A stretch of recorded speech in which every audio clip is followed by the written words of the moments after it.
Sometimes in an emergency or disaster situation, you may only be left with a few items and you have to make them adapt to what you want them to do. Well, today we're going to try something out with two items here that you wouldn't think would normally go together. We're going to make some bannock bread with a wood-fired stove and a Coleman folding oven.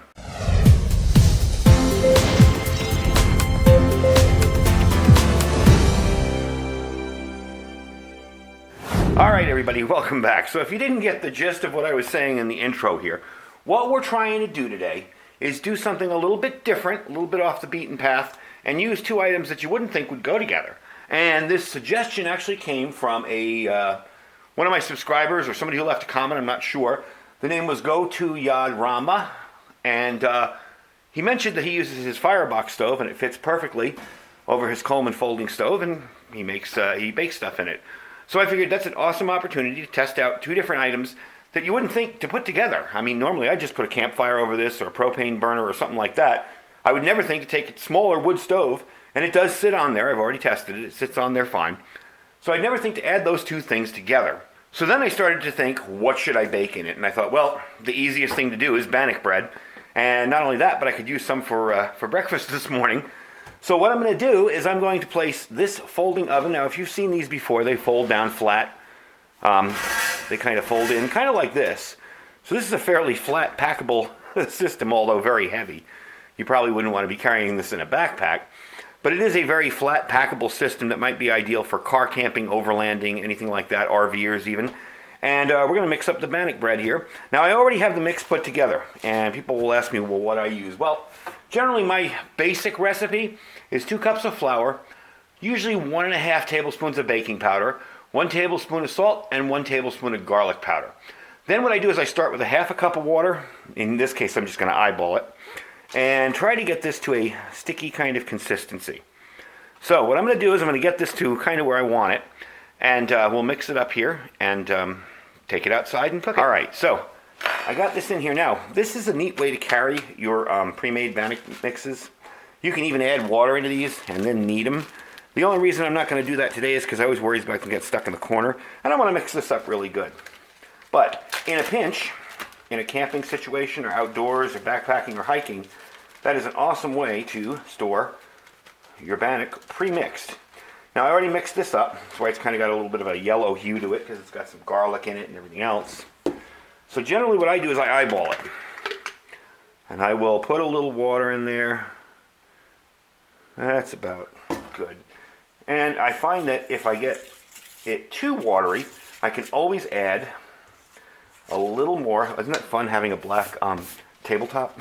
I can always add a little more flour. I don't want to go too crazy with the flour, but I can always add more.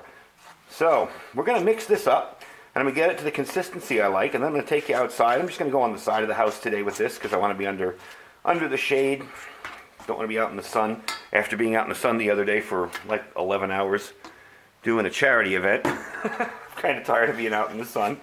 And bring you back when this is ready to be put in the pan, and then we'll take it outside and cook it. All right, so I got a pan in here, and that's ready to be used. I'm going to put a little bit of vegetable oil down here. The only reason I'm using olive oil or vegetable oil in this situation is because you're not going to carry a stick of butter with you. And you may not have butter. You know, if your refrigeration's down during an emergency or any kind of disaster, or if you live in California and your power's been out for a couple of days, your butter may have melted and spoiled, whatever. So I'm just going to move this around a little bit, get a little on my fingers too, because I got to transfer the dough into this pan.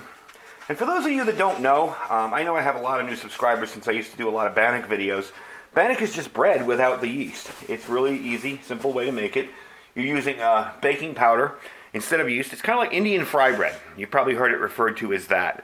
So it's a real simple, easy trail kind of bread you can make on your own, and it doesn't require you storing yeast. So I'm going to put it in here and kind of bake it like almost like a pizza crust. I have made bannock pizza in the past, where this is the, I bake the crust first, and then I add the, let me get the rest of that out. I add the toppings on it. But for now, wipe off my hands, we're just going to try and make some bread for this morning. Now I'm going to shake this out, push it out a little bit, get it flat, and then we're going to put it in here. Next shot you're going to see is me set up outside with that on top of that, and we're going to try and bake it. Alright, so it's out here set up, nice and sturdy on there. We've got this spread out as best as we're going to get it. And we're going to start that fire down there. And I'm just going to use a lighter today. Nothing exciting. There we go. Use some black and white jute fire starter. And I'm just going to light up a piece here on the end. Don't know if I'm out of camera. I think I'm in camera there. There we go. I'm going to bring this up to temperature. It needs to be up to about 350 for about 20 minutes or so. So we're going to bring that up to temperature. And once it's really going, I'll bring you back and let you see how everything's working. I put it about here because I don't want the stuff to burn, but I want it to bake more than anything. So I put it a little higher. I could have put it one more layer lower in the oven, but I'm going to back the camera up so you can see it a little better. But so we'll put it there. We'll try it out. And again, this may not work. This may not work the way I have it set up, but we're definitely going to give it a shot. So let's see what happens. So it seems to be working. I got a temperature of about 275. My first little burn off going on in there. I'm going to be throwing in some little pieces of wood to keep the temperature up. You'll notice smoke coming out of here, and if you look inside here, let me open this up, you'll see that the smoke is going around the holes at the bottom of this, but it's not going up into the food. So everything should be okay in there.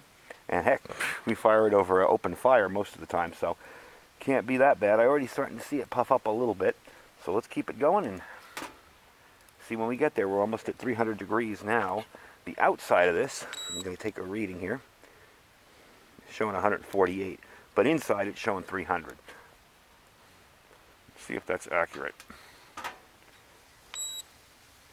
Yeah, I got 276, 270, yeah, 340, 310, 306 on that, so doing good. Bring you back in a few minutes. Alright, so it's stuck a little bit, but I just flipped it. That part's stuck there. Let's try it out. Yeah, that's perfect. I'm going to put it back in, brown it up the other side. I'm not even going to add more to the fire because it's nice and hot. It's still going. I had it open so it went down to 2. Maybe I'll add one more stick to the fire and toss it in there, and we'll see how it comes out when we're done. Probably about another 10 minutes, maybe 5 minutes. What I liked was it didn't burn. So let's move you back up to the stove here so you can see something. What I liked was that it didn't burn on the bottom, so I think putting it at that mid-level was a good choice. You will get soot and everything on your stove. That just wipes right off when you're done. But we're going to let it run out and just brown up the bottom, and we'll take it inside and try it out. Tastes pretty good so far. Alright, so color me impressed. That really worked well and quickly. It's been about 15 minutes. I have the last of the little embers burning out down there. I'm going to let it sit and kind of cool off a little bit. Then we're going to take the bread inside and taste it. It looks perfect. And the little bit that I tasted before tasted really good. So that is definitely a quick, efficient way to cook up some bannock bread. And while it didn't totally not stick to the bottom, it did pretty good. I have a nice big chunk that didn't stick. So once that's burned out, I'm going to bring it inside and bring you inside with me, and we'll take a look and see what we got. Alright, that should be perfect. Let's pull it out of here. Let me get a better grip on that and show you. Pretty darn good. I mean, if you're just having bread at a campfire, you can't beat that. Let's get it inside, get some butter on it. I'm going to let this stuff cool off out here in the wind, and we'll clean it all up later. But I'm bringing it inside, and we're going to try out the bannock bread. So there you go. Got it out. It did come out of the pan very easily. I think there was a spot over here in the pan where I didn't get enough oil. It didn't mix well enough. But you can use a bunch of other stuff to do that too. And let's use that piece right there. I know I started out the video saying if you don't have butter, you can use oil. But you know what? When it comes to tasting it, you got to have some butter. So let's take a look at it first. That came out pretty good. It didn't really spread my butter too well, but oh well. It's good. And the garlic is perfect in this. I love making this with a little bit of garlic in it. You don't need the garlic. Really all you need is salt, baking powder, flour, and chew. And some water. That's really all you need. But man, that is really, really good. And there's lots of names this goes by, you know, campfire bread, Bannock bread, Indian fry bread. You can fry this too. You can put it in oil and fry it over a fire. Some people take the dough, wrap it around a stick, put it over a fire and bake it like that. So there's tons of different ways to do this. And I gotta say, it's always fun when I do it because it's like I created something that's really, really tasty and it's really quick and easy. Anyway, folks, that's the video for today. I hope you enjoyed it. Thank you for watching. Don't forget to subscribe if you like our content. And don't forget to click the bell if you want to be notified every time I upload a video. I don't really have a set schedule. I try to do it on days where I'm not too busy. Usually Wednesdays and Thursdays I'm too busy. So those are usually the days you won't see a video from me. Sometimes weekdays when it's busy, like tomorrow, I know I'm not going to be able to upload a video because I'm super busy. Anyway, folks, I thank you for watching. Don't forget to check out our links down below, our Amazon store. If there's anything in the store you like, that's great. If not, click and shop as you normally would. Really helps out the channel. Don't forget to check out our Thrive Life store. I'm thinking about rehydrating some Thrive Life food with this now.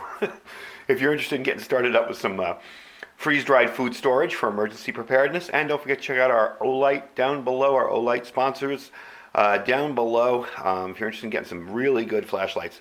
Anyway, folks, I thank you for watching today. Stay safe and stay prepared.